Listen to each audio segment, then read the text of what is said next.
ಸರ್ವಮಂಗಳೇ ಶಿವೇ ಸರ್ವಾರ್ಥ ಸಾಧಿಕೆ ಶರಣ್ಯೇ ತ್ರಯಂಬಕೆ ಗೌರಿ ನಾರಾಯಣೇ ನಮಸ್ತುತೆ.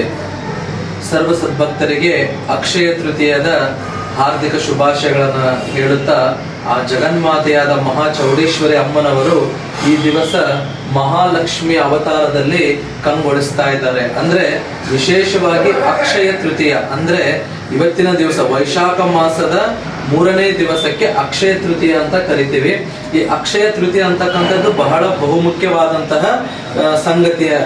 ಈ ಅಕ್ಷಯ ತೃತೀಯ ದಿವಸ ಸಮುದ್ರ ಮಂಥನದಲ್ಲಿ ಅಂದ್ರೆ ದೇವತೆಗಳು ಮತ್ತು ದಾನವರು ಸೇರಿ ಮಂದರ್ವ ಪರ್ವತವನ್ನ ವಾಸಕಿ ಎಂಬತಕ್ಕಂತಹ ಹಾವನ್ನ ಹಿಡಿದುಕೊಂಡು ಬಂದು ಮಂದರ್ವ ಪರ್ವತವನ್ನ ಕಡಿಯುವಾಗ ನಾನಾ ತರವಾದಂತಹ ಭಕ್ಷ್ಯಗಳು ಮತ್ತು ನಾನಾ ತರವಾದಂತಹ ವಸ್ತುಗಳು ಹುಟ್ಟುತ್ತವೆ. ಆ ವಸ್ತುಗಳಲ್ಲಿ ಕಾಮಧೇನು, ಕಲ್ಪವೃಕ್ಷ ಮತ್ತು ಕುಂಭ, ಅಮೃತ, ನಾನಾ ಬಗೆಯಾದಂತಹ ವಸ್ತುಗಳು ಆವಿರ್ಭವಿಸುತ್ತವೆ.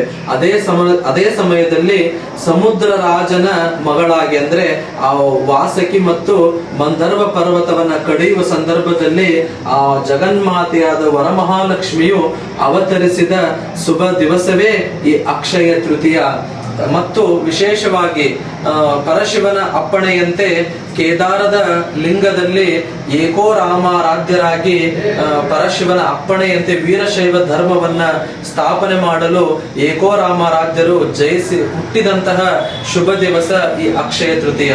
ಮತ್ತು ಭಗೀರಥ ಮಹರ್ಷಿಯು ತನ್ನ ಪೂರ್ವಜರ ಆತ್ಮಗಳಿಗೆ ಶಾಂತಿ ಸಿಗಲಿ ಎಂದು ಆ ಗಂಗಾ ಮಾತೆಯನ್ನ ಭೂಮಿಗೆ ಕರೆಸಿದಂತಹ ದಿವಸವೇ ಈ ಅಕ್ಷಯ ತೃತೀಯ ಮಹಾ ದಿವಸ. ಮತ್ತು ವಿಶೇಷವಾಗಿ ಶ್ರೀಕೃಷ್ಣನ ಪ್ರೀತಿಯ ಗೆಳೆಯನಾದ ಸುಧಾಮನಿಗೆ ಅವನ ಕಷ್ಟವನ್ನು ನೋಡಲಾರದೆ ಆ ಶ್ರೀಕೃಷ್ಣ ಪರಮಾತ್ಮನು ಸುಧಾಮನಿಗೆ ಸಿರಿ ಸಂಪತ್ತನ್ನ ಕರುಣಿಸಿದಂತಹ ಮಹಾ ದಿವಸ ಈ ಅಕ್ಷಯ ತೃತೀಯ. ಮತ್ತು ಪಾಂಡವರಿಗೆ ಬೇಡಿದ್ದನ್ನ ಕೊಡುವಂತಹ ಅಕ್ಷಯ ಪಾತ್ರೆಯನ್ನ ಸೂರ್ಯ ದೇವನು ಕರುಣಿಸಿದ ಸುಸಂದರ್ಭ ಅಂದ್ರೆ ಸುದಿನವೇ ಈ ಅಕ್ಷಯ ತೃತೀಯ ಮಹಾ ಸಂದರ್ಭ. ಮತ್ತು ವಿಶೇಷವಾಗಿ ರೇಣುಕೆಯ ಮಗನಾಗಿ ಕ್ಷತ್ರಿಯ ಕುಲವನ್ನ ನಾಶ ಮಾಡಲು ರೇಣುಕೆಯ ಮಗನಾಗಿ ಪರಶುರಾಮನು ಹುಟ್ಟಿದ ದಿವಸವೇ ಈ ಅಕ್ಷಯ ತೃತೀಯ.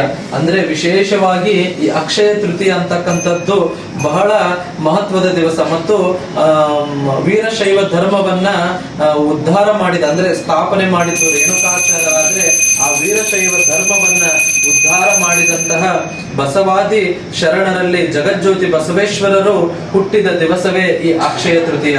ಈ ಅಕ್ಷಯ ತೃತೀಯ ದಿವಸ ಸರ್ವ ಸದ್ಭಕ್ತರಿಗೂ ವಿಶೇಷವಾಗಿ ಈ ದಿವಸ ಆ ಮಹಾಲಕ್ಷ್ಮಿಯನ್ನ ಆರಾಧನೆ ಮಾಡಿ ನಿಮಗೆ ಅಕ್ಷಯ ತೃತೀಯದ ಆ ಮಹಾಲಕ್ಷ್ಮಿಯ ಆರಾಧನೆಯಿಂದ ಸಕಲ ಸಂಪತ್ತುಗಳು ನಿಮಗೆ ದೊರಕಲಿ ಮತ್ತು ಜಗನ್ಮಾತೆಯಾದ ಚೌಡೇಶ್ವರಿ ಮತ್ತು ವರಮಹಾಲಕ್ಷ್ಮಿಯ ಕೃಪಾ ಕಟಾಕ್ಷ ನಿಮಗಾಗಲಿ ಎಂದು ಈ ಸಮಯದಲ್ಲಿ ಶುಭ ಕೋರುತ್ತಾ ನಾವು ಕೂಡ ಈ ದಿವಸ ವಿಶೇಷವಾಗಿ ಶಕ್ತಿ ಮಾತೆಯ ಸನ್ನಿಧಾನದಲ್ಲಿ ಸಹಸ್ರ ಕುಂಕುಮಾರ್ಚನೆ ಅಂದ್ರೆ ಈ ಮಹಾತಾಯಿಗೆ ಇವತ್ತಿನ ದಿವಸ ಸಹಸ್ರ ಕುಂಕುಮಾರ್ಚನೆಯನ್ನು ಕೂಡ ಮಾಡಿದ್ದೇವೆ. ಆ ಜಗದಾದಿ ಆದಿ ಪರಾಶಕ್ತಿಯ ಕೃಪಾ ಕಟಾಕ್ಷ ಸರ್ವ ಸದ್ಭಕ್ತರಿಗೆ ಆಗಲಿ ಎಂದು ಈ ಮೂಲಕ ಶುಭ ಕೋರುತ್ತೇವೆ.